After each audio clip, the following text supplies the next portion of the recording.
You're listening to The Murder in My Family, brought to you by AbJack Entertainment. Be sure to check out some of the other great true crime podcasts from this network, including Missing Persons, DNA ID, Scene of the Crime, Malice, and 3 Men and a Mystery. All of these podcasts are available for you to binge on right now, wherever you listen to podcasts. Subscribe where you're listening to this podcast so you don't miss an episode.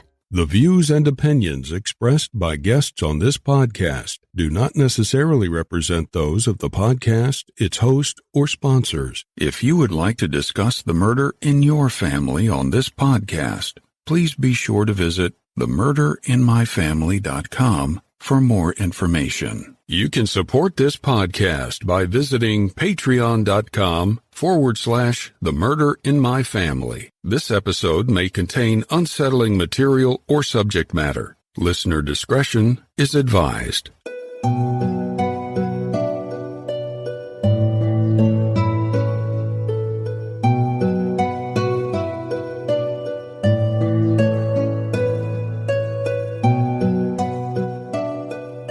Thank you for joining me for episode 79 of The Murder in My Family. I'm your host, Mike Morford. In this episode, we'll be discussing the tragic case of Kevin Anthony Sanders, who at just 15 years old was gunned down in a Chicago suburb over a decade ago, and his unsolved murders left a void in his family's lives. We'll dive into Kevin's story after some quick housekeeping. Independent podcasts like this one depend on word of mouth to bring in new listeners, so if you find that you enjoy this podcast, please take a minute to rate and review it wherever you listen to your podcast, and be sure to introduce a friend to the show and invite them to listen. With your help, The Murder in My Family can continue to grow and reach a new audience.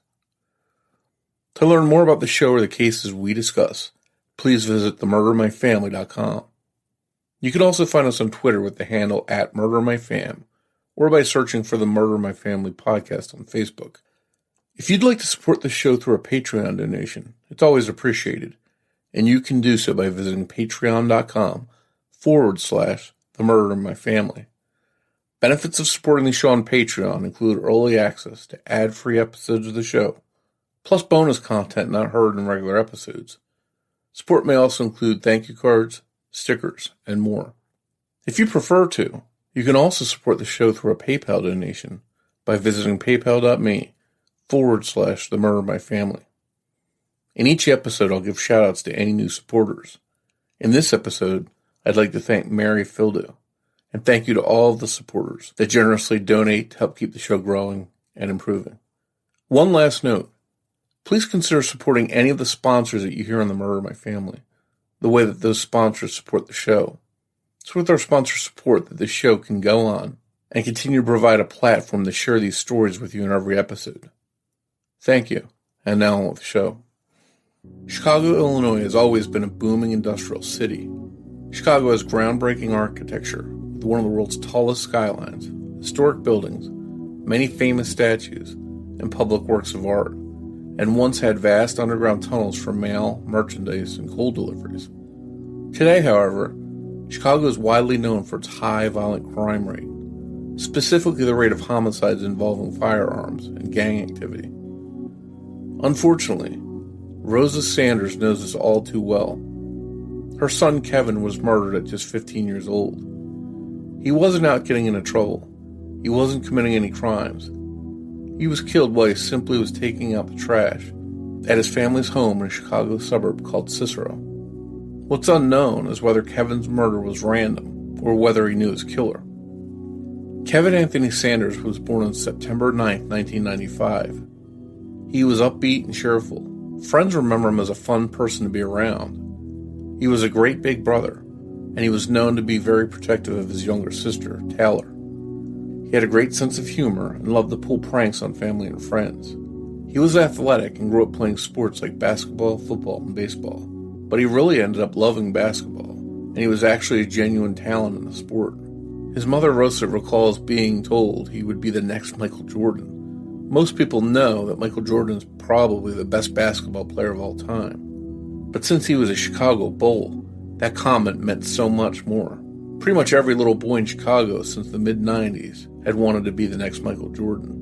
And a lot of people thought Kevin really would make it to be one of the greats.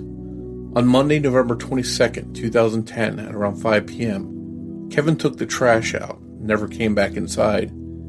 He was found in the alley behind the home he shared with his mother, sister, and grandparents in Cicero, just outside of Chicago. What his family didn't know was that Kevin had been shot, and he passed away before any help could arrive.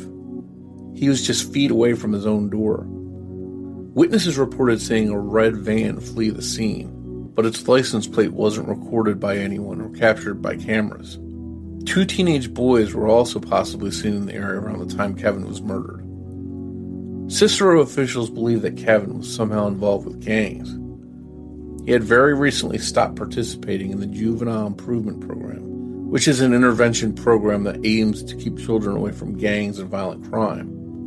Cicero spokesman Ray Hanania explained that the Juvenile Improvement Program is for children who are associated with gang members, even if they are not in gangs in themselves. But Rosa Sanders doesn't believe her son Kevin was in a gang, and she doesn't think he hung out with gang members either. She believes that an after-curfew incident in which he was with an older teenager was the reason for his involvement in the program. Kevin was out at a diner past curfew.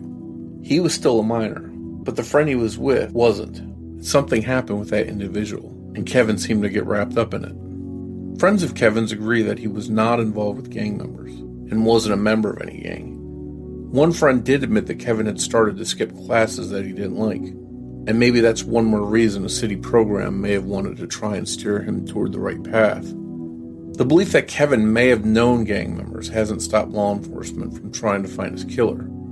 In 2011, police stated that solving Kevin's case was a priority for the city of Cicero, but his murder was only one of 435 in Cook County in 2010. 435 murders in one county in a single year. It's important to note that the clearance rate of homicides in Chicago was on the decline at the time, and in 2010, police in Chicago reported only a 33.9% clearance rate for murders. The only crimes less likely to be solved that year were arson, thefts that included burglary and robbery, as well as auto theft. Despite everyone saying that Kevin wasn't in a gang, police continued to look at that avenue as possibly being responsible for his death. But there's also a possibility that Kevin was simply in the wrong place at the wrong time and was the victim of random violence. Perhaps even mistaken identity. It's possible that gang members could have been targeting somebody. It just wasn't Kevin, but he was accidentally killed. But no one could think of a motive why anyone would want to hurt Kevin intentionally. Kevin's murder is still unsolved, and it doesn't appear that anyone is any closer to finding out who killed him.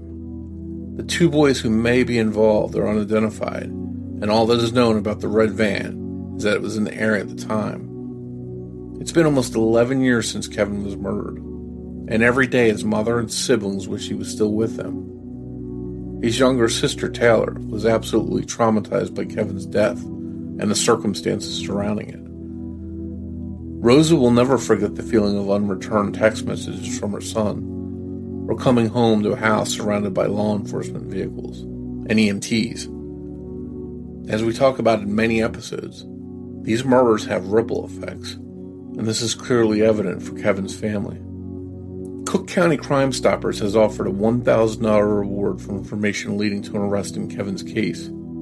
If you have information about the murder of Kevin Anthony Sanders, or about the red van seen in the area, or the 2 unidentified teenage boys in an alley on South 55th Court on November 22, 2010, please contact the Cicero Police Department at 708-652-2130, or call Cook County Crime Stoppers anonymously at 800-535-7867. Maybe someone you know got rid of a red van around December 2010 or January 2011. You don't always have to witness the crime to have information about those responsible. You can also report information online at www.cookcountycrimestoppers.org. Kevin's mom, Rosa, sat down with me to discuss her son Kevin's life and untimely death. That conversation is coming up in just a moment. Hey everyone, with a brand new year, a lot of us are hoping to make this year an even better one than last. But for some of us, that's easier said than done. Because often, things that were weighing on us don't magically leave us with the change of a calendar page. But the good news is, there is help, and that help is called BetterHelp. If there's something that's interfering with your happiness or preventing you from achieving your goals, then BetterHelp online counseling might just be the right solution for you. BetterHelp will assess your needs and match you with your own licensed professional therapist. You can connect in a safe and private online environment. It's so convenient, and you can start communicating with a counselor in under 24 hours. This isn't self-help. It's professional counseling. Send a message to your counselor at any time. You'll get timely and thoughtful responses. Plus, you can schedule weekly video or phone sessions, all without having to sit in an uncomfortable waiting room.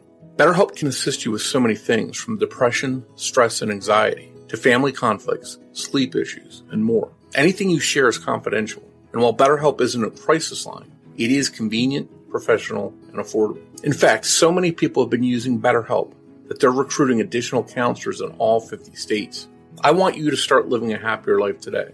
As a listener of the Murder in My Family, you'll get 10% off your first month by visiting BetterHelp.com/family. Join over 1 million people taking charge of their mental health. Once again, go to BetterHelp, that's HELP.com/family, and you'll save 10% on your first month of BetterHelp. I'm excited to tell you about our new sponsor, Every Plate, America's best value meal kit. With Every Plate, you'll get great meals that you'll enjoy and your bank account will love, delivered right to your door, contact-free. Getting dinner on the table daily used to be a challenge. Now let Every Plate plan, shop, and deliver everything you need to cook a delicious meal at a delightful price. It doesn't get any more convenient. Recipes come together in about 30 minutes. Definitely faster than a trip to the grocery store and starting a meal from scratch.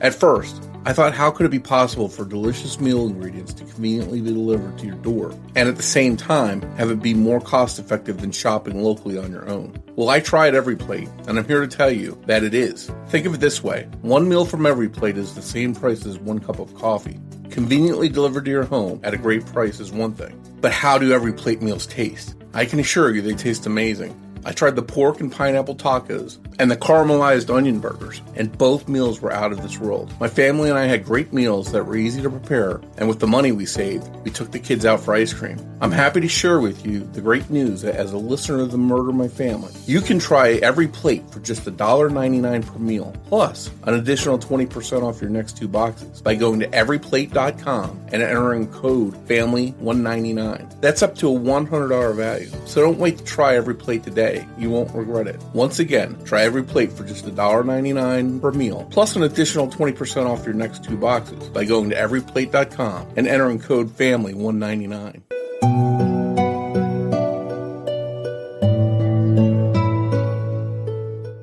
Hi, Rosa, and thank you for coming on The Murder of My Family to discuss your son Kevin's case with us. Yes, thank you for having me. My pleasure, and I know this has been a long journey for you and a tough one, I'm sure. Your son was just 15 years old when he was gunned down in Cicero, Illinois. That's been over 10 years now. How hard have these past 10 years been, and what kind of ordeal has this been for you? Yes, it's been very hard, very hard. He was my firstborn child, and yeah, it's just heartbreaking. 10 years passed. He would have been 25 if he was still here now, and it's been hard for my family as well. My mom and dad took it very hard. First grandchild, my dad raised him like he was his own son instead of grandson. Took him everywhere with him, and it's been very hard. And my daughter, she's 18 now, and she was 8 when he was murdered, when Kevin was murdered, and yeah, it's affected all of us, not just myself, but the whole family. It's been very hard, a difficult journey. I can only imagine that it's left a big void in your lives. Yes, a big void, an empty chair at the table. It was in November. He was murdered right before Thanksgiving, so definitely the Thanksgiving, Christmas, the holidays. So it's heartbreaking. It's heartbreaking. Would assume that when those holidays approach, that really must be a tough time for you. Yeah, it's very tough. Don't want to do anything. It's a deep depression I go into, and I have other children. I have to be strong for them, but him not being here, it's just that empty void, and physically, mentally, emotionally. It's heartbreaking. It's very difficult. Very difficult. Seems like it gets harder with time. It'll be 11 years in November this year, and then not having no justice either. It's heartbreaking. I think it gets worse with time instead of getting easier. It makes me miss him more and what he would be doing now and where he would be at in life. It's heart-wrenching. If you would, can you tell us a little bit about Kevin? What kind of person he was? Some of your memories of him? Oh, yes, Kevin was just a really funny, outgoing kid. He just always with his thumbs up. He always had his thumbs up and was very happy, very lovable, great personality. Funny. He's funny. He would make everybody laugh, and he's just goofy. Loved sports. He played baseball and football and basketball. I remember just going to his the little league games, and my mom and dad as well, or taking him to the stadium to play basketball, played football, at the park with the other kids growing up. Yeah, he just was really into sports and had plenty of friends, both girls and boys. Yeah, he was very lovable, very popular and funny. When he was killed, you had recently, or maybe it wasn't recently, how long had it been that you had moved to Cicero? Back to my mom and dad's house. That's the house I grew up in. We moved from Lyons, Illinois to Cicero. We were only there 18 months, a year and a half when he was murdered. Yeah, a year and a half. He was gunned down. So we weren't there long at all. Even though we visited over every weekend, I worked. My mom and dad always watched them. They would come to my apartment, pick the kids up, bring them, either stay at my apartment or bring them back to Cicero. But everybody knew him, from when he was little boy, the baby. But yeah, only 18 months moved back with my mom and dad that happened. And that city of Cicero is not far from Chicago itself. And Chicago obviously has more than its fair share of violence and unsolved crimes. Does some of that spill over to Cicero? Is there a lot of crime there, or is this something that was sort of not the normal thing? I think with Cicero, it is close to Chicago. Chicago is like 10 minutes away, not far at all. But with Cicero, I met other moms that their kids were murdered as well in Cicero, and they still have no justice. I have one that's going on 9 years. Another one will be 14 years in March. And I know there's more. There's plenty more. And I think Cicero just likes to keep it quiet, like hush-hush, like like murder, homicides don't exist. But just alone on my mom and dad's block where Kevin was murdered on 55th Court, the house that I grew up, there's 4 unsolved homicides just on that block alone within a span of like a couple years. There was a young, I think he was 18, and his girlfriend, I think maybe murdered in, I want to say 2008, 2009. Then there was another kid, a 19-year-old. Kevin, my son, was the youngest. But yeah, 4 unsolved homicides just on 55th Court alone. It's too much violence. Yeah, right. Too much violence.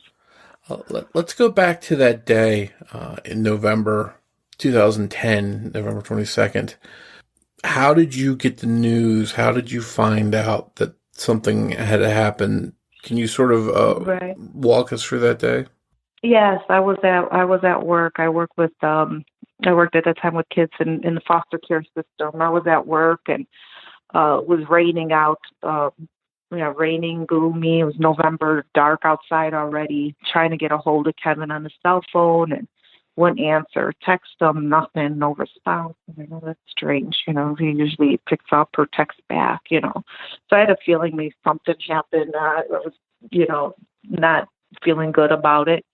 But it was not like him. And I get a phone call from my daughter Taylor, who was at home with her grandma, my mom there, and she's like, "Oh, Mom, there's a lot of police here in an ambulance." And I was like, "Oh, maybe something next door. Maybe then we had an elderly neighbor who lived next door, so maybe she got sick." I didn't know. And I pull up. I was like, oh, and then when I got to the front porch trying to get out of my car, or, arrived there and I was met with two detectives saying, oh, you Rosa Sanders, Kevin's mom. But yes, what happened? Oh, you probably want to sit down for this. I was like, oh my God, just a sick feeling to my stomach. I thought maybe he got hurt, maybe beat up, that someone beat him up, or never to learn that he was murdered. He was still murdered in the alley in the back of my mom and dad's house, in the alley, 2 houses down, right next door, 2 houses down in the alley. Murdered, still with his clothes on, his school uniform, his khakis, and his school uniform, and tons of police, ambulance, and they said it was quick. It was sudden that he was gunned down, and just, oh my God, I go in shock. I went in shock, very couldn't believe it. Just thought, never expected. Oh, he's been killed. Not terrible, just heartbreaking. Yeah, no parent ever wants to get the news that their son or Right. daughter is dead. We all want to have our kids outlive us. Right. So you not only have your own grief to deal with in the aftermath, but then you've got to break it to the rest of your family. How difficult is that? Oh, that was very difficult with my mom, and my dad wasn't home at the time. He came. We had to be careful with him, how close he was with Kevin. Like I said, raised him like his own son, took him everywhere, and we had to break it to him and make sure that that he didn't have a heart attack. He was older, and just it was tough. It was heartbreaking for everybody. To break the news to them, and that something like this tragically happened to him. Terrible. So the police investigate. They obviously they look for witnesses and things like that, and they were actually able to get some surveillance video of a red van leaving the scene of your son's shooting that they were interested in identifying. But as it turns out, the license plates weren't visible. Is that correct? Correct. Yes, they said that the license plate were invisible. We live right down the street. There was the firehouse, the fire department, and they said that just recorded the information over and over, that they couldn't make it out. The surveillance wasn't clear, that they couldn't get anything from that. Were there any other witnesses or people that saw or heard anything that came forward? No, they said that there was no witnesses, no one's talking. Yeah, no one has talked. So no witnesses as well. A gentleman who lives across the alley from my mom and dad's house, still there, I believe, and he said that it was he wasn't home, but his wife was at the time, and she heard the gunshots, but never saw anything. Yeah. And I've covered a couple cases of violent crimes like this, sometimes that may be gang related or things like of that nature, where people are afraid to come forward and say anything, even if they do know something, because they're worried that something could happen to them. Do you think that maybe some people could have information and maybe just chose not to come forward? Right, I think so. Maybe somebody does know something or saw something, and just is afraid to come forward because or something, retaliation. Yeah, I think they might be scared to come forward. Do you think the police gave it their full attention and worked it, or do you think when they get so many of these kinds of violent cases, you said there's a lot in that area, do you think they just sort of rush through and move on to the next case? What kind of treatment has your son's case gotten early on and then over the years? Right, I'm on 10 years now, and I'm on the third set of detectives. But I think the initial detectives that were in on it, I don't know if they didn't give it their best. From what I understand, there is no homicide division at the Cicero Police Department. So they just do the cases. The detectives are just regular detectives. There's not a specialized unit of homicide detectives. I don't know if that had anything to play in the part of my son's case still being unsolved. But yeah, we had the camera at the fire department, and then my son's phone. He had a cell phone as well. I mean, whoever he went outside to throw out the garbage, and I don't understand how whoever called him out said meet me outside. You know, how they didn't get that phone call of whoever told them to come outside. You know, they didn't get nothing from his cell phone either. So I don't know. It's hard to believe. I don't know what the detectives did, the initial detectives, or what they didn't do. But it's going on 10 years, and still here I am with my son's case unsolved. Was it confirmed that someone got him to come outside, or do you think they just happened to be there and caught him by surprise when he went outside? Yeah, I don't know. I don't know. I knew one of his so-called friends who lived a couple of blocks down that he drove a red car, a red van, or I think it was a Jeep maybe. So I know that, but you know, I'm sure it's somebody he knew. So I think somebody did call him outside. You know, meet me outside. But he was probably taken by surprise of maybe someone else was with the one that I'm talking about who drove the red car. So I think a little bit of both. Do you know anyone that had a reason to harm your son, or anyone that he might have been afraid of or had run-ins with? No. Kevin was a really, lovable kid, really good kid. Funny. He had a lot of friends. I mean, if someone was bothering him or bullying him, he sure didn't tell me. You know, he sure didn't tell me. He was always smiling, happy. If he did have a problem with somebody, he sure didn't tell me anything. I think at 15 years old, I think these kids at 15, they think, they're just naive. If someone was bullying him or after him, he sure didn't tell me nothing. Not to, worry me. Yeah, and I think a lot of times kids that age, I'm trying to remember back when I was that age, they think they can handle things on their own sometimes. Exactly, yes. I know the website projectcoldcase.org, which is a really good site that helps bring attention to cold cases.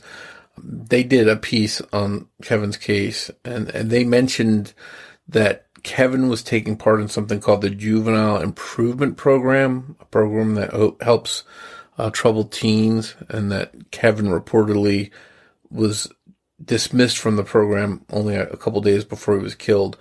Is that accurate? And if so, do you think Kevin's case might be connected to that program? I know I had an incident with him, as far as I remember, with the curfew. He was picked up on curfew, and that was, they put him in this program to help him out on curfew. I think it happened twice. Now, as far as being dismissed from the program and that he was murdered, I think what they said, the spokesperson for Cicero, I forgot his name. The name's not coming to me now, but yeah, that's not true. I don't recall that at all being dismissed from the program at all from that. So I can't remember his name, the gentleman's name there, the spokesman for Cicero, though. Okay. So him being kicked out of that program is not correct in your memory. Right. I don't recall that. I don't remember that at all being kicked out of the program. So you've mentioned, we've talked about it a little bit. There's a lot of violence in that area, a lot of crimes just right in your own little section there, you were saying. Are you worried that your son's case is going to get lost in a big pile of these cases and just forgotten about?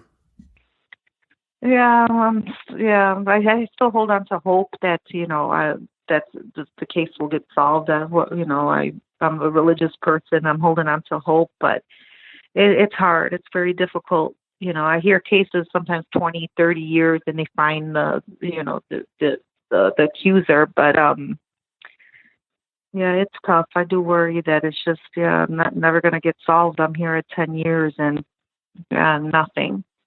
And we talked a little bit about before, too, that some people are afraid to come forward, not say anything, but maybe over time, 10 years later, a person they were maybe afraid of is no longer in the picture, and now they are coming, are willing to come forward. So you can always hope for that. At the same time, sometimes over a period of 10 years, people might start to talk, or there might be rumors. Has there been any kind of rumors or anything like that out there about who might have done this or why that you know of? No, not that I know of. No. You mentioned people that you know that you've met that are going through the same situation as you, other family members that have murdered loved ones. Have you done any community type of, what's the word I'm searching for? Become a team sort of to try and call out this violence or put an end to this violence there? Have you been connected to any of that kind of stuff? Yes, we actually did a rally, a march in front of the Cicero Police Department. That was in October. It was me and some other moms with their kids that were murdered in Cicero, and then we even had some moms that showed up from the city, from Chicago, trying to end the violence and just to get justice in our children's cases. And we're also involved with an organization, Parents for Peace and Justice. Same thing, other moms that lost their children to homicide. So that gives us comfort and peace, knowing that there's other moms out there who are going through the same trauma and grief, that I am. But I've been involved throughout the years with Compassionate Friends, other moms that lost their kids as well. Into an organization, worldwide, Compassionate Friends. And like I said, Parents for Peace and Justice. There was another group I attended. It was Grupo Enlace that was in Chicago as well, of other moms that just from Chicago that lost their loved one. Do you take some kind of comfort in talking with those people and meeting with them and because they're in the same situation as you? Not many of us will understand that situation, but you talk to these people that are going through the exact same thing. Has that been helpful to you in some way? Oh, yes, definitely. It's been helpful because they know the what I'm going through and the same feelings that I have. And I do find comfort and some sort of a peace talking to other moms that has experienced the loss of our child. Yeah. If the person that killed your son could hear your voice, what message would you want to send them? What would you say to them? Whoever you are, if you're out there, your time is coming. Your time is coming. I think you got away with it. That's been 10 years, but it'll eventually will catch up with you. God saw everything. I believe in karma, and God, Jesus saw everything, and he'll catch up with you sooner or later. God forbid that if he's a father now, that this happens to his child. Yeah, because a lot of times it can be a vicious cycle of repeat violence passed down from generation to generation, and exactly there's just too much of that, and hopefully that can somehow be curbed and see those numbers reduced of that stuff going on. Like your son would be 25. You mentioned that earlier, and maybe 25. Yeah, maybe he'd have a family of his own right now. His own, exactly. Yes. What do you, looking back now and realizing that he could be a father, and who knows what else he might be, but looking back, what do you want him to be remembered for? Wow, yeah, he's just funny and smart kid. So much potential. He's straight A's. I remember in school, he was always one of the first to always finish his work. And very, very intelligent, funny, just a lovable kid. And do you have a Facebook set up for him or dedicated to his case that you'd like to share with people? I have, there is a Facebook page in love and memory of Kevin Sanders, and then I have another one of Justice for Kevin Sanders on Facebook. So people can go there and learn more about him and see pictures and that kind of stuff? Yes, definitely, yes.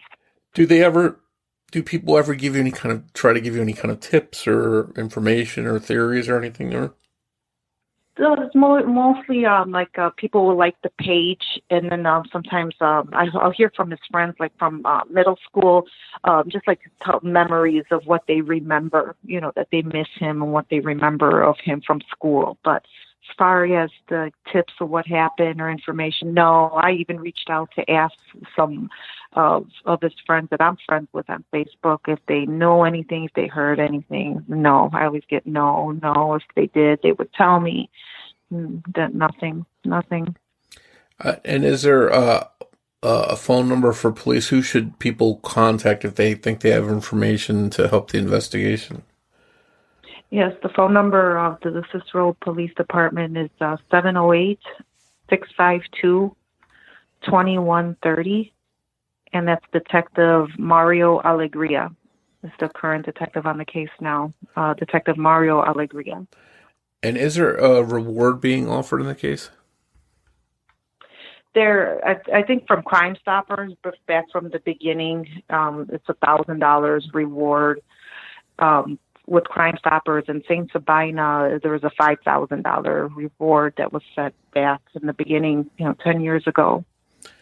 Well, hopefully people are motivated by more than a reward, to help a family like yours out. Hopefully they'll just do it because it's the right thing to do if they have information. Yes. But if anyone out there is listening and they have, do have information, please come forward with it and share it. And maybe you can bring Kevin's family some kind of peace.